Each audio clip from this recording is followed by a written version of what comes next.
ISO 27001, clause 4, the context of the organization in about 3 minutes. Let's go. Right. So the first thing you need to understand is that it's about working out what your internal and external issues and influences are. So internal and external issues are the things that shape your ISMS and your security management system, your approach to it.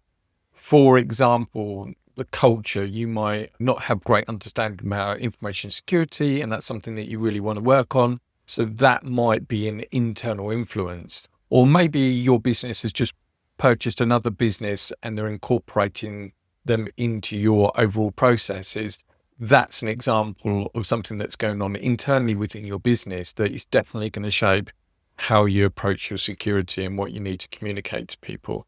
So those are internal issues, but then external things are things like changes in the marketplace. At the moment, we're seeing a boom in AI. So people using that technology are going to need some kind of guidance so they know what to do and what's appropriate. So that's an example of something that's happened externally that needs consideration.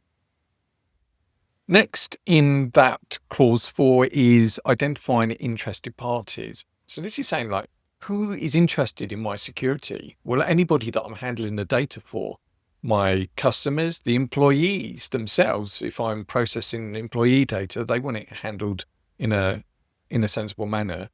The regulators will be overseeing things like GDPR, and they'll be interested in knowing that we are GDPR compliant potentially.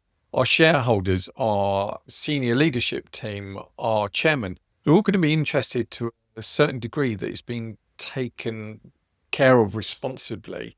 And we will be listening to these people and shaping our ISMS based on what it is that they're telling us. So there are a number of stakeholders, and you have to go out, speak to them and work out what it is that they need from security to make them happy. Then we're looking at determining the ISMS's scope. So what's in and what's out. And this will be defined by your boundaries and clearly defining things like physical locations. What offices are included? Are we going to include Japan and France in this, or is it just for the UK? Is it going to include our Amazon AWS infrastructure? Is it going to include certain business units? Are finance included within the scope? Do they need to know about security because they're processing our customer data? So you need to think about, what are we going to include in our security management system? If you're a small business, you might say everything. If you are a larger business that's multinational, you might say, well, this is just for the UK office or something like that, or potentially just for a certain customer-facing product. So you'll need to list things like the assets you're protecting, that's the data and the systems it resides on, locations and processes, and then identify the boundaries that go around that and any interfaces that go across those boundaries. So if you've got a partnership with a third party or something like that, and you're pulling in data. Okay, so that is ISO 27001, clause 4, context of the organization, just over 3.5 minutes.